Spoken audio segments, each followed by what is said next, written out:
What is going on? Welcome back to Attack on Cowboys. Today, ladies and gentlemen, we're going to listen to head coach Brian Schottenheimer discuss his initial 53-man roster. It sounds like he's teasing that the Cowboys are planning to make some moves, and he comments on Micah Parsons. Let's get right into it. Be sure to subscribe for more Dallas Cowboys content.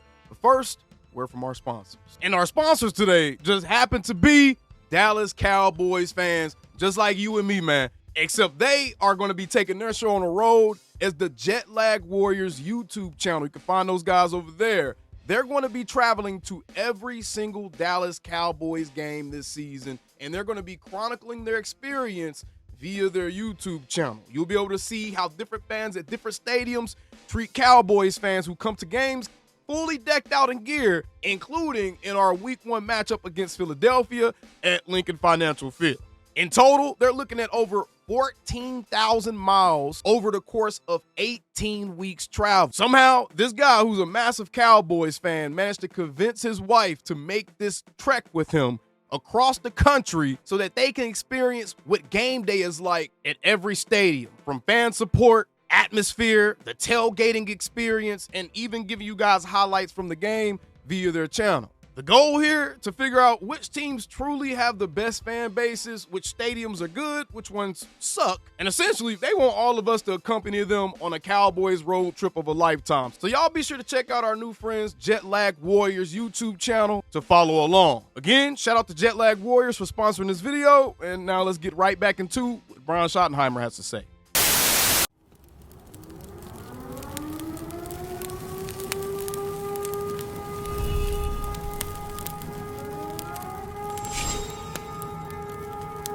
Shut your up. All right, let's go ahead and get this thing started, y'all. Yeah, you're happy to be here, right? Calvin Watkins, Dallas Morning News. Thought process about keeping two quarterbacks on 53? Yeah, well, first, I think, Calvin, what I want to say, number one, is to all the guys that came in today, I just can't thank them enough for all their hard work, and I'd be remiss if I didn't start with that. The mantra of compete every day, these guys have done that. They've bought in. It was hard to sit down in front of those guys and, be honest. Schotty, you fulfilled your end of that bargain as well. You made sure that the compete everyday mantra wasn't just a mantra. It was a lifestyle. You guys having James Houston, Zion Childress, and Perion Winfrey specifically on this roster shows me that you took that competition seriously, and I appreciate that. And tell them the why. Tell them the things that they did well. Tell them the areas that they can improve. I think that's important because, anytime you have those hard conversations, whether they're back or not back, which we have some control of, but we don't have all the control of, they hopefully can use the thing that they're given the feedback about to improve themselves as a player. So we tried to do that, myself, the coordinator, the position coach. So first, let me start with that. I know you guys would probably ask me about that. But in terms of two quarterbacks, again, we're always looking at situations. And we know Dak's our starter, and, Joe's the backup. And I thought Joe settled in a little bit. It wasn't perfect, but we feel very good about, Joe and his direction and where he can go. But again, bringing Will back? Nothing says we're not done looking around the league at all spots and not just quarterback. There's going to be a lot. Oh, Will Grier is not coming back. Will Grier is not coming back based off of how Schotty just said that. Interesting. A lot of names out there in a lot of different positions, and that process has already started for Will and his team, and it'll be a long night tonight and into the morning. Hall and Childress, I know they were competing. What was the thought process there between keeping Childress? Yeah, younger player. I mean, again, Keemon's a special young man, good football player, very physical. Zion's instincts from the beginning have jumped off the film at us. Yes, it has. His physicality, the way he can play as a blitzer, the way he can fill the B gap, and tough decision. But usually when you're dealing with two players that are very, very close, you tend to go with the younger guy. Interesting. Zion! Zion! Cowboys, and we're going to get back to the roster moves today. But just the Micah update, did you talk to him Sunday about his body language, number one? Yeah, Mike and I had a long conversation. Probably talked for an hour about a lot of different things and addressed a number of different issues and things like that. And at this point, I'm going to keep that between he and I. But we had a very, very good conversation. Okay. This right here is going to be a true testament of who Brian Schottenheimer is as a head coach, how he handles this Micah Parsons thing, how he handles the outward display of discomfort that Micah Parsons has shown. And look, I get it, man. Micah's trying to get his money. He's in the middle of a very frustrating situation between his owner and his agent. So I get how Micah can kind of be in a very uncomfortable or unnatural type of position. And a lot of us have no clue how we would be acting around the building if we were in the middle of negotiating a $250 million type of contract as well. But I'll say this, man.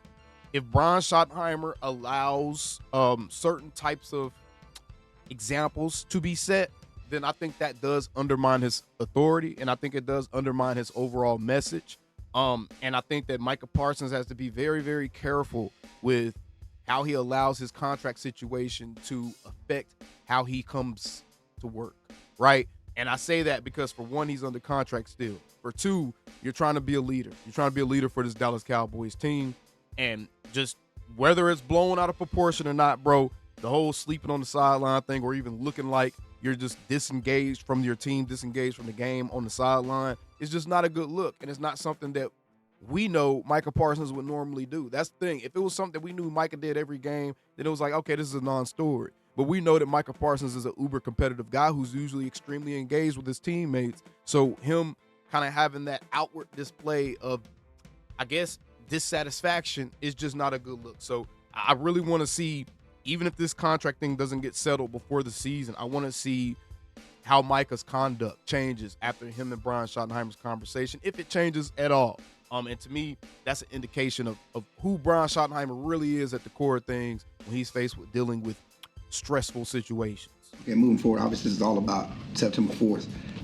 I know you say you believe he's going to be on the field. When does he need to get to practice and ramp up to get to that point where you can be confident he can play against the Eagles? Yeah, well, I think, again, that's always the story, it's different for everybody. The fact he's been here gives him a little bit of a leg up on the fact that he knows the defense, and that could be a completely different story if he wasn't here.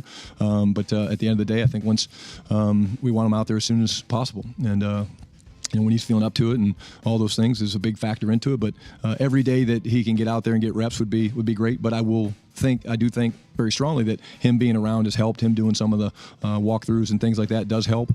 There's communication. There's signals that come from the sideline. There's communication from player to player that he's getting all those things. But the best way to get good at football is to play football. And so I would say as soon as possible would be the desired effect. I know just for game day, since it's on the Thursday, obviously. Yeah. Yeah, we're going to treat it as a normal week. We have a bonus Monday on Friday, and, then they get their day off. The league has a number of rules where they have to get certain days off, Clarence. But, at the end of the day, as soon as he can get out there, that's great. But, again, there'll be a ramp-up plan for him. And, when he lines up out there to play, do I think he would play 75 plays in every play? Probably not. I don't think that that's real. But I do think that he can be very disruptive, like we all know.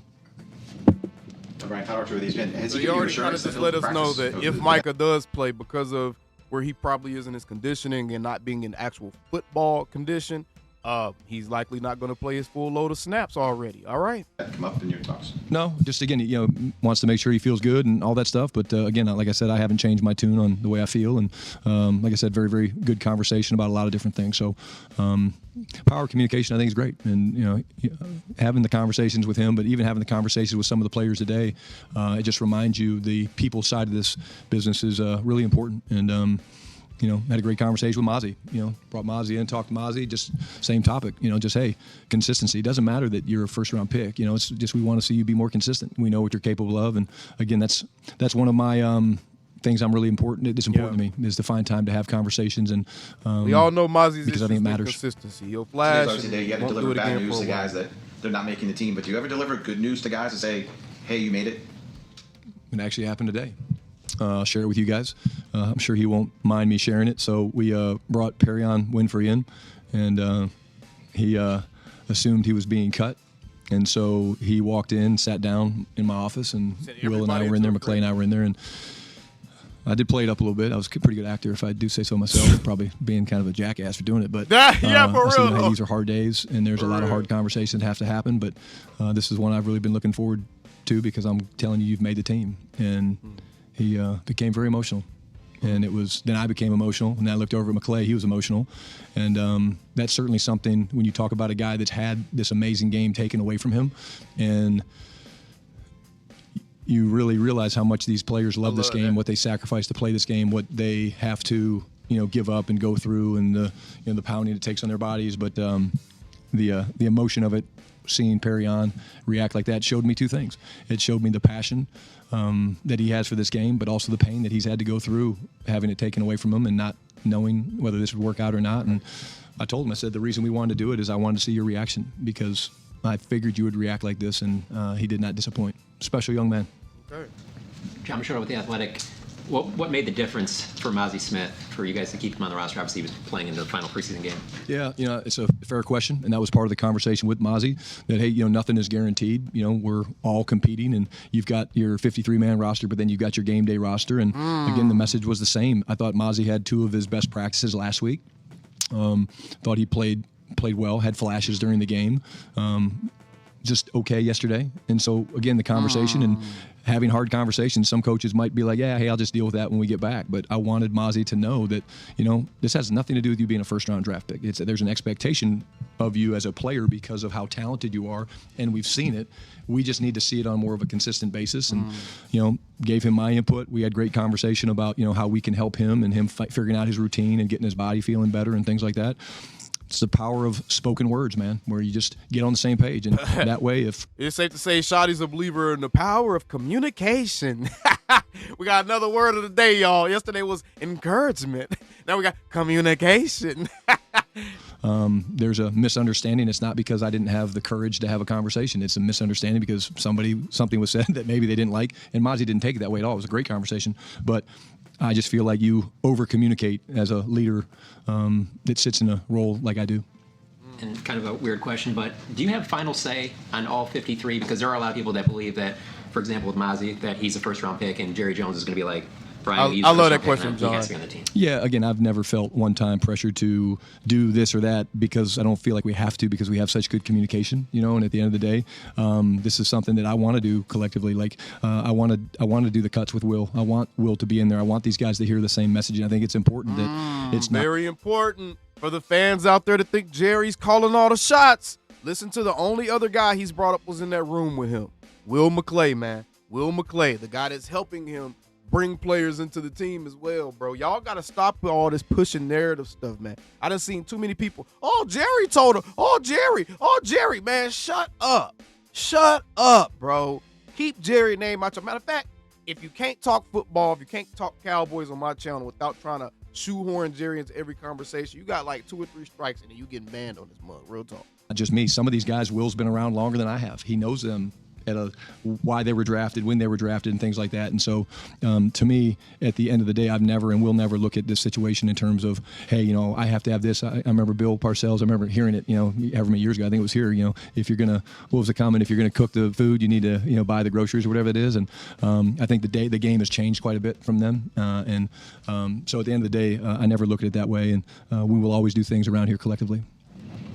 Nick Harris, Fort Worth Star Telegram. Can you talk about the trade with the Saints today? Now remember, he said we're going to do things collectively. Will McClay was the one present with him, not necessarily. He didn't bring up Jerry at all in that. So, and obviously, Jerry Jones, we kind of know how he operates if you've watched any of Hard Knocks or anything like that. We got a Hard Knocks this season, the NFC East Hard Knocks. If you watched any of that stuff, then you know that Jerry does have his people come back and kind of report to him, like, what's happening? Let them know the plan. And that's honestly, any boss should want his subordinates making sure that he's aware of their plans, and that's just real. And Austin Bridges and how that came about. Yeah, again, Austin was a guy who's right there on the bubble. Austin's played games for us, and we drafted him. He's done some good things. More than likely, it looked like he was going to be a guy we were going to release, and the Saints felt very strongly that this is a player that they had targeted, that they wanted, and rather than take a chance on losing him, they wanted to make the trade, and we felt good to get something for someone that was probably going to get released. And then I would assume one of the tougher conversations was with Deuce Vaughn. Can you talk about his preseason and his outlook moving forward? Yeah, had a great conversation with Deuce. Such an incredible young man, damn good football player. So those are the hard ones. But again, you have real conversations. Nick, you sit down and you say, hey, look, at this point, this is about what's in the best interest of you, Deuce. And sometimes a change of scenery is a good thing. And if that's what he decides, then we certainly support that in terms of, however the practice squad thing plays itself out. But, I could not speak enough great things about Deuce and the type of football player he is. But it also speaks to the fact that you can't just be an offensive or defensive player. You have to have other roles. You have to do multiple things. And, unfortunately, the special teams part of it, when you're a third or fourth runner, or you're a fifth or sixth receiver, or you're a fourth or fifth safety, whatever it plays out. If you don't have other roles and you're doing those roles at a high level, then unfortunately you become a guy that you're on the bubble, and then decisions have to be made in terms of who's going to help us win games in more than one phase. Interesting. Tommy Darsh, Dallas Just Cowboys. an answer. You mentioned the special teams aspect for that fifth or sixth receiver. What made Ryan Flournoy the guy that made you guys confident? Was it the special teams ability, and then what do you feel like he can do for you on offense? Yeah, it was a tough one. Tough conversation with Jalen Brooks, and it was one of those things, Tommy, where we were going back and forth a lot, quite honestly. And like I've told you guys in the past, we have point of attack tapes, we have target tapes, and literally the offensive side of it was like literally neck and neck. But over the past 2 or 3 weeks, I would say there's been no one that has played special teams more dominant than Ryan Flournoy. And as a gunner, he's been unstoppable, whether they single him up, they vice him because of his power and stuff like that. And he's done some really good jobs playing receiver with contested catches and versus press release and things like that. But it's a perfect point to what Nick asked in terms of that was one that came down to, okay, hey, which way do we want to go? And there was a lot of back and forth, a lot of good conversation about it. And at the end of the day, when you turned on the special teams film, there was a guy that was doing it at a very dominant level. And so that's what tipped the scales in his direction. Joe. Joe Hoyt, Dallas Morning News. Some guys like James Houston, Zion Shoulders, and Johnny Cornelius, maybe some guys that kind of progress and maybe earned this, at least externally. That's kind of what we kind of look at it as. When you're looking at those guys and you're kind of making your roster, when you kind of realize, hey man, this guy might have kind of earned this spot and really opened our eyes throughout this camp. Well, again, James is a guy I think I've been, I get up here all the time and just talk about. I mean, the ability to rush the passer is such an important, part of our game. And James has been pretty much unblockable in most competitive padded situations we've been in, whether it's scrimmages, preseason games, our padded practices, whatever it is. And that jumps out at you. Zion's a good young player that, again, has flashed. He got a lot of work with the ones during different things when we were moving pieces around and trying different things. And so he never shied away, and the skills never he never took a step back when he was put into the starting rotation. Zion Childress, guys around. the human And missile. AJ's a guy that we just we like, and we see a huge upside for AJ, and that's why we drafted him. And so but there's not a date that you're like, okay, this, because again, everything you have to go back and you have to do your due diligence. You have to literally go back to when they were here in OTAs or in rookie minicamp, and then look at the player, the consistency, the performance, the ability to retain our information, and all those things go into it. Which is why this is such a difficult and daunting task at times, because there's a lot of deliberation and there's a lot of differing opinions. And at the end of the day, there's probably 6 to 8 different conversations and meetings over the past, I'd say, 3 or 4 days that help us come to these decisions that we make. Zion, and obviously we'll learn more about Trayvon Diggs' situation, but Zion's a guy that could end up being your nickel corner week 1 against Philly, defending champs over 9. How much trust do you have in him to kind of handle such a big moment potentially if he's called upon? Yeah, well, obviously the fact he's on our team means we trust him. I think he's earned that. Yeah, I'm not going to give away any secrets of how not only did my guy make the team, but my guy may be starting in week 1, bro. What an undrafted free agent story, bro. If he balls out, they're going to be talking about that on every network all the time, bro. Zion Childress, bro. Play Philadelphia on opening night. But if you made our football team from a very, very competitive roster where we had to trim down from 91 guys, it shows you that we have trust in you. Garrett Footer, CBS Sports. Brian, running back was a position you entered the offseason with some questions. End up with 5 on the roster at the moment. Kind of, how did you settle on that mix of 5 guys, and what's kind of your evaluation of the position now after cut down? Well, I think, I've got my sheet up here. Javante's been a guy from day one that I've been just really impressed with, and the professionalism, the run talent jumps out. Miles is a veteran player that, we've seen do it, against us at Philly, and went to Houston, and he's battled back from some stuff. But, just his ability to stretch to the field and the perimeter and do some things coming out of the backfield is unique. Hunter Lepke's baller. Leave it at that. And then, Jaden's the guy that we've seen the twitch and the speed and the acceleration, and Phil Moff is a guy that, again, when you look at Phil play, he's a big, powerful man that's hard to bring down, and people bounce off of him. And I think it's a cool room, because you've got the veterans in Miles and Javante, you got Hunter, who is becoming a veteran, and then you got the 2 rooks that, again, we drafted, and I think we've seen the things that we wanted to see from them. Sorry. Brian, Schotty with The Athletic. With Savon Ravel, obviously there was some optimism during the draft that he might be ready during training camp. Just where is his progress at, and what are your expectations for him moving forward? Yeah, again, no timetables. That. He's doing everything in his power. He's working incredibly hard. Savon Rebel. I think when you watch him work and you see him start to move, you see the things that we loved about him in the draft. But the biggest thing you want to do with a young player like that is you don't want to rush him back. You want to make sure when he goes out there, he feels great. And again, we're not going to do that. We're not going to rush him back. We're going to take our time, and when we feel like he's ready, then we'll do that. But at the same time, you talk about a guy like Trayvon who has done everything, and that gets you excited. You can't get them all back at one time, but again, couldn't be more excited to see Trayvon out there the other day. Scholar, Jim. Skyler Dixon with the AP. I've got a bigger picture Micah question, but first, you said the other day the MRI was clear on him. Do you all consider him medically cleared to practice? Or no? Yeah, again, there's always a chance for more tests and things like that, but at this time we do, yes. Micah's been medically cleared. He's been medically cleared. What that means is, young Micah, you ain't gonna be able to use that my back tight excuse. They done already looked into it, my brother. And if you do use that excuse, they're literally just gonna say, oh, you've been saying that since before training camp. This is a non-football injury. We don't have to pay you. So that is not going to work, y'all. That whole my back tight and I'll be able to use that excuse to sit out games and still collect my checks, that is not going to work.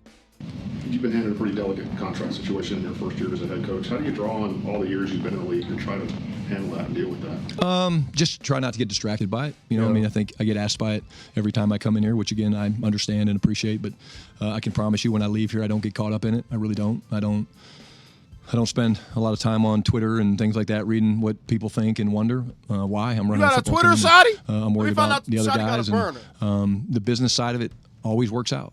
One way or the other, the business side always works out, and so that's something that I'm not really in control of. And because of that, it's easy to say, okay, hey, let me focus on the stuff I am in control of, and that's getting these guys. That one way or the other was very interesting. I ain't gonna lie to y'all. Ready to play and be in great shape and have the scheme ready to go and the coaches ready to go on September 4th against Philadelphia. Cal. Yesterday, Diggs and Guyton got some work in. How did they fare in that from a physical standpoint? Yeah, they both did good. Again, we're bringing them back slowly, but it was great to see them both out there. And I think Guyton way ahead of schedule. It looks like from what I saw. But again, does that mean he'll be ready to go on September 4th? I'm not going to put a timetable on it, but I think Schotty's he's trying to hold some of his cards close to his chest. If there's one thing we haven't figured out about Schotty yet, is he's a gamesman. I don't think he's trying to give Philly any answers. It's really encouraged. He's trying to give those coaches one more thing to think about, one more thing to plan for. That's very smart. Why let them know exactly who's going to be playing, where they're going to be playing, et cetera, when you have some ambiguity going on around the team, and that makes the opposing team have to plan for more viable options, right? And then Trayvon, I think, to me, since we first started talking about this in training camp, the strides he's made is a testament to Trey and his work with Britt and his want to, and I saw a comment from him, he's hungry, and you can see that. And to me as a coach, man, that's all about competition. Like, it's really cool to see him where he's chomping at the bit to get back out there and play. And that shows you he loves the game, and he's dealt with a lot over the last couple of years, but I like the look in his eye. I really do. He's a very quiet guy, and you've always talked about you're a relationship guy. Was it hard to kind of get with him, talk to him, get to know him a little bit? No, I don't think so. I think, I'm pretty good at breaking down walls, and I'm pretty good at probing questions and asking things to get to the heart of the matter, if you will. But no, I really enjoy being around Trey, and he and I have had a lot of good conversations. And if my couch could talk in a good way, some of the things I've been able to get to know about these guys, just with my conversations with them, are things and memories that I cherish, and I feel like it allows me to do my job at the highest level because I can kind of read them, and I think that's important when you sit in this role and you have to motivate guys to do things and work together as a team. Y'all remember this: leadership is the ability to influence others to accomplish a mission in a manner desired by providing purpose, direction, and motivation. The best way to do that as a leader is to know exactly who you're leading and what makes them tick. Where do you think your needs are still, and you anticipate being active tomorrow on the waiver wire or looking to upgrade? Always be active. Again, like I said, McClay looks exhausted right now, but I don't feel bad for him at all. I said, hey, I don't want to hear it. Get back in there and turn on some more film. Me and the staff are working incredibly hard. Why? This is like a second draft. Oh, right? yeah. You're gonna have all these players that get released into, the free agency market and the waiver wire and the way it's set up, the claiming numbers and things like that, where you can grab guys. And I think the way I look at it is if we can, continue to be competitive and add pieces, then that means we're doing our job, looking under every nook and cranny for good players. Yes, Schotty. Yes. Don't let these people just sit on their hands, bro. Yes. Have the type of characteristics and traits that we want, but they're also the competitors that we want that believe in culture and things like that. That's important to us. And again, I think we will definitely be active. What does that mean? I don't know how many new faces will be here compared to how many guys we bring back, but we're open for business, if you will say. Okay, open for business. Circling back on Perrion Winfrey, he said in the locker room after the game on Friday, the Cowboys believed in me when nobody else did. I'm willing to put my life on the line, my body, whatever it is, to see this organization win. I'm one of those players that will fight for them regardless of anything. So to hear that quote in context with your conversation that you had with him today, how excited are you for the young man, and why do you think this situation worked for him? Well, I'm emotional for him, number one. I mean, what I saw in that room in my office was real tears of joy. But like I said, pain and passion, and he means it. I mean, there's a guy when we're playing in the fourth quarter of a preseason game that we've already had won, and we're on the 1 yard line, and the defense is trying to get a goal line stop, and he is absolutely going crazy trying to motivate those other guys. If you can't cheer for that, then I don't know what you can cheer Hell for. yeah. So thrilled for him, but thrilled also for this football team. Because I want guys around that realize that take advantage of every opportunity to play this game, man. Mm-hmm. It is the best game in the world, bar none, in my opinion. And he's a special young man that deserves this opportunity. He's earned it, and because he's earned it, I tip my cap to him. Will has talked previously about your guys' communication, through the draft process and how good that was. In terms of now going to the second draft, how much do you guys can rely on that communication, especially when things are moving fast in the next 24 hours? And how much anticipatory scouting did you guys do about who could be potentially waived from other teams? Yeah, great question.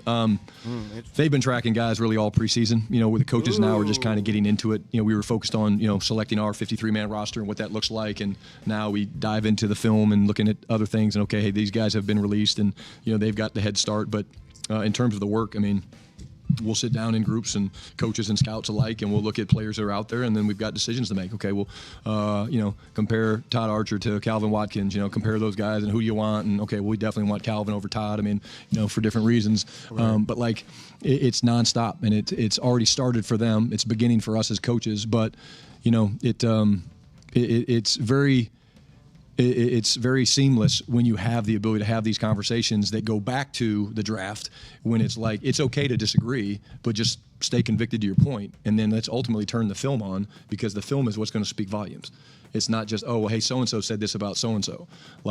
It's, okay, this guy's clearly a really good player, and I think he upgrades us in this spot, and here's why, as opposed to just, well, hey, I talked to my buddy in Carolina, and he really loves the guy. Let's turn the film on and let the film speak to these guys. And that's honestly one of the things about Nick's question about Perrion. I mean, you turn the film on, and that guy is a disruptive, badass football player. Yes, he is. Garrett. Going off kind of what you were saying there about your communication with Will, has there been a player in your NFL coaching career at some point where in the second draft this time you're really banging the table saying this guy's got to be on here, and you were very excited for that to work out? Great question. There definitely has been. I'm trying to think, and they all didn't work out, because of the way the waiver wire works with the claims and things like that. To think of one, I can't think of one at this time. Okay. Hopefully it's one tomorrow that we add to the list. Okay. All right. Okay. Thanks, guys. Hey, y'all. It sounds like to me we can expect a waiver pickup or two today from the Cowboys. So a couple hours until the waivers have to be entered. And then obviously they're going to be kind of figuring out who gets the pick and who gets the player and all that stuff. I like what I heard from Schotty. You can't be mad at how he developed his roster. You can't be mad at anything that he was saying in this. I absolutely am buying into Brian Schottenheimer, and mainly because so far he's made good on all of his promises, including the promise of creating a culture of competition. Because when you create a culture of competition, you got to actually make it mean something. And when guys compete and they earn a job, that's when you make it mean something. So shout out to Brian Schottenheimer. Shout out to the Jet Lag Warriors for sponsoring this video. I'll see you guys on the next one. Bow! Okay. Calling me, texting me, paging me, asking me, am I still them boys? Y'all usually check on me. Listen. I'm still them boys. Hey! Woo! Oh, shut up, my boy. Hey! I'm still them boys.